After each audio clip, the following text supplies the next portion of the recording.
America को रूस ने सख्त चेतावनी दे दी है। ईरान में सत्ता परिवर्तन अस्वीकार्य है। खamenei की हत्या सिर्फ तबाही लाएगी।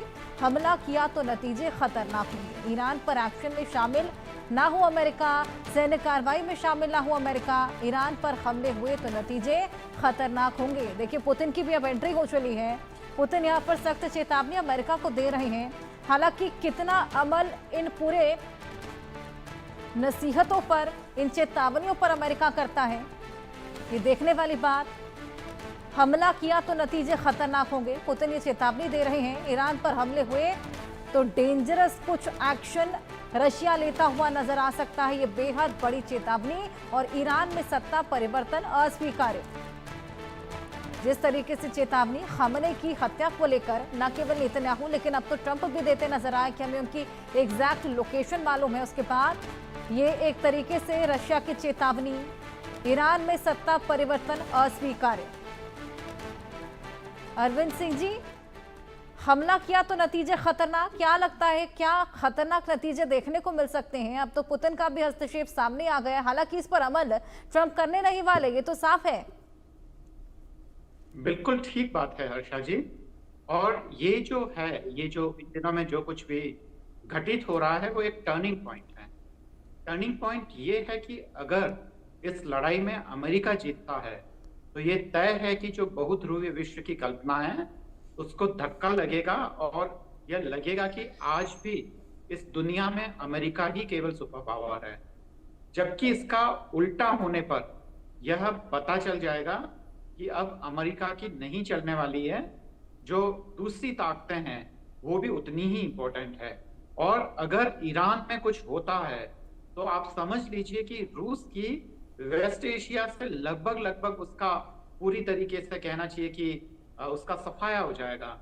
जितने भी जो वेस्ट एशिया में उसके जो हित है, इंटरेस्ट है, वो खत्म हो चुके होंगे और रूस की जो ताकत है वो बिल्कुल खत्म हो चुकी होगी।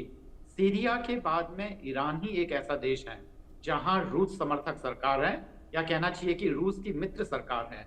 उसके अलावा लगभग पूरा वेस्ट एशिया है वह अमेरिका के गोद में चला गया है। और उसमें भी खास बात यह है कि जो जितने भी जो उसके राष्ट्राध्यक्ष हैं, जो उसके हुक्मरान हैं, वो अमेरिका की पपेट है, कठपुतली है। वहां की आम जनता जो है वो अमेरिका के पक्ष में नहीं है, ना इजराइल के पक्ष में है। जो सऊदी किंग हैं उन्होंने भी कुछ महीनों पहले कहा था कि उन्हें खतरा है कि वहां की आम जनता कहीं उन्हें मार न दे। और सीरिया में कितनी स्टेबिलिटी है, और इराकी मिलिशिया है, हम जानते हैं, हुती की प्रेजेंस है, हमास है, हिजबुल्ला है। तो ये तमाम जो है, ये लोग जो है कब सत्ता परिवर्तन कर दे इसका कोई भरोसा नहीं है। वहां की आवाम कब उनके खिलाफ विद्रोह कर दे इसका कोई भरोसा नहीं है हर्षा जी। पर ये जो लड़ाई है वो एक तरीके से टर्निंग पॉइंट होगी कि विश्व में अब दादागिरी किसकी चलेगी, भाग किसकी चलेगी। बिल्कुल बिल्कुल, बेहद अच्छे पॉइंट्स आपने यहाँ पर रेज किए। प्रफुल्ल बख्शी जी, आपको क्या लगता है ये जो हस्तक्षेप इतना ज्यादा ट्रंप का बढ़ता चला जा रहा है, कहीं ना कहीं अभी अमेरिका और ईरान की जंग लगने लगी है? देखिए, आपने क्या बोला लास्ट में, सुनाई नहीं दिया मुझको।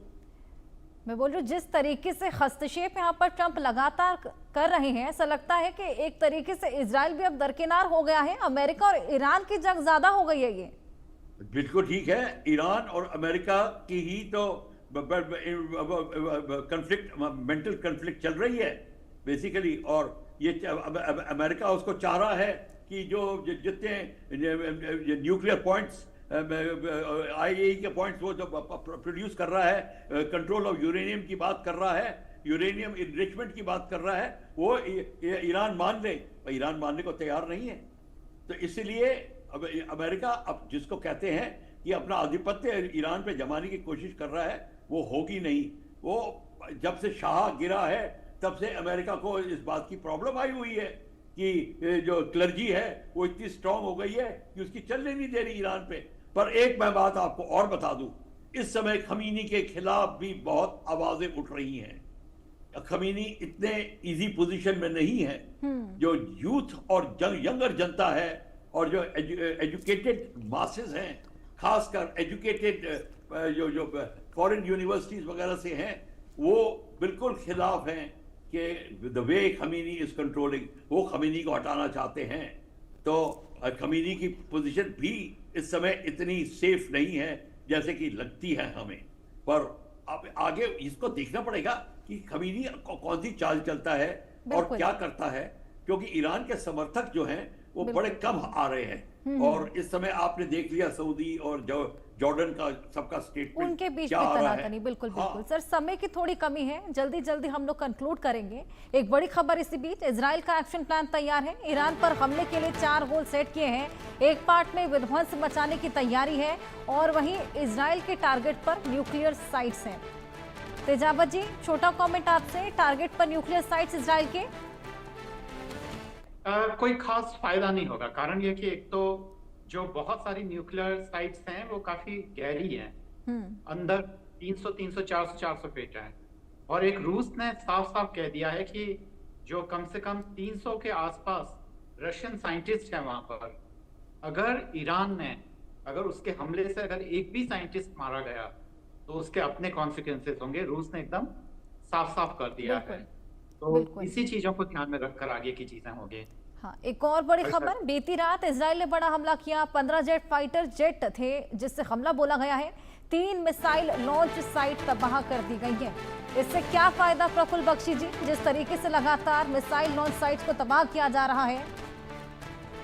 देखिए, ये तबाह करने की तो बात तो ठीक है कि वो तबाह करने की ट्राई कर रहे हैं, और एक बार न्यूक्लियर जो डिस्ट्रक्शन होगा उसका ह्यूमैनिटेरियन डिस्ट्रक्शन कितना होगा ये कोई सोचता नहीं है। बिल्कुल। वो सालों चलता रहेगा। और अब जो MOAB मैक्सिमम ऑर्डिनेंस एयरबस और डेजी कटर के बॉम्ब्स लेके अमेरिका आया है, जो B2 से वो लॉन्च करेगा इनके ऊपर पेनिट्रेटिंग द माउंटेन्स, वो सारा का सारा एनवायरमेंटल डिस्ट्रक्शन करेगा। तो ये अमेरिका को चेतावनी देने वाले भी देश बोलते नहीं है, अमेरिका को डायरेक्टली नहीं बोलते, सब उसको ठाकुर सुहाती वाली बात है, प्लीज करना चाहते हैं। बिल्कुल। जब तक अमेरिका को असलियत नहीं बताई जाएगी और कहा नहीं जाएगा आप इस लड़ाई से बाहर रहिए प्लीज, तब तक बात नहीं बनेगी। पर कौन कह सकता है और अमेरिका किसकी मानेगा? बिल्कुल। चलिए, दोनों के पास वापस आऊंगी। जंग के बीच अमेरिकी राष्ट्रपति ट्रंप का दावा, इजराइल को अमेरिकी मदद लेनी पड़ेगी, हम सीज फायर का समर्थन कर सकते हैं, ईरान पर 2 हफ्ते में बड़ा फैसला लूंगा। 2 हफ्ते में बड़ा फैसला लेने की बात करते हुए ट्रंप नजर आ रहे हैं। वहीं एक और बयान ट्रंप का इसी जंग से जुड़ा, यूरोप कभी भी जंग नहीं रुकवा सकता, ब्रिटेन, फ्रांस, जर्मनी, यूरोपीय यूनियन की कोशिशें बेकार हैं, ईरान इन देशों से बात नहीं करना चाहता, ईरान सिर्फ अमेरिका से ही बात करना चाहता है। ये तमाम दावे लगातार जो अमेरिका पेश कर रहा है, कहीं ना कहीं यहाँ पर क्रेडिट लेने की होड़ बेहद ज्यादा ट्रंप में नजर आने लगी है। इसी को लेकर एक एक कमेंट आप दोनों से लूंगी। क्रेडिट लेने की होड़, प्रफुल्ल बख्शी जी आप कुछ कहना चाहते हैं? अब तेजावत जी को बोल दीजिए, सॉरी मैं। नो प्रॉब्लम सर, आप दोनों एक लास्ट कमेंट दे दीजिए। मैं सिंपल सी चीज ये, सॉरी नहीं कोई नहीं, बख्शी साहब बोल रहे हैं पहले। मैं सिंपल सी चीज ये है कि इस समय बात कहीं नहीं चलेगी। कोई नेशनल इंटरनेशनल लीडर जिसका कोई इंटरेस्ट नहीं हो, he should tell America and Iran कि I want to have a call a meeting for both of you in a dialogue in a separate place. बात वही बनेगी और ऐसे नहीं बनेगी, क्योंकि ट्रंप को कंट्रोल करना बड़ा मुश्किल है। बिल्कुल, अगर इस तरह शह मिलती रही तो वाकई बहुत मुश्किल हो जाएगा। तेजावत जी, लास्ट कमेंट। बिल्कुल हर्षा जी, देखिए अंतरराष्ट्रीय समीकरण बहुत तेजी से बदल रहे हैं और ये यूरोपीय यूनियन और अमेरिका के जो संबंध होते थे वो अब धीरे धीरे बदल रहे हैं। आपको याद होगा कि G7 की मीटिंग के बाद में मेलोनी और जो इमानुएल मैक्रो है वो आपस में बात करके हंस रहे थे ट्रंप की तरफ देखकर, और बाद में तो उन्होंने मजाक भी कर दिया था कि ये ट्रंप जो है वो एक दिन पहले इसलिए जा रहे हैं कि ये दरअसल युद्ध रुकवाना चाहते हैं। वो दरअसल मजाक ही था, एक तरीके का कमेंट था। बाद में ट्रंप को इसका खंडन करना पड़ा और कहना पड़ा कि जो इमानुएल मैक्रो है वो दरअसल मेरी अजीब अजीब सी बातें करते रहते हैं। वो कह रहे थे कि ये जो मजाक कर रहे हैं वो बिल्कुल भी ठीक नहीं है, दुरुस्त नहीं है। बिल्कुल तेजावत जी, कहीं ना कहीं से बड़बोलापन भी कहा जा सकता है जो शुरुआत से ही हम देख रहे हैं।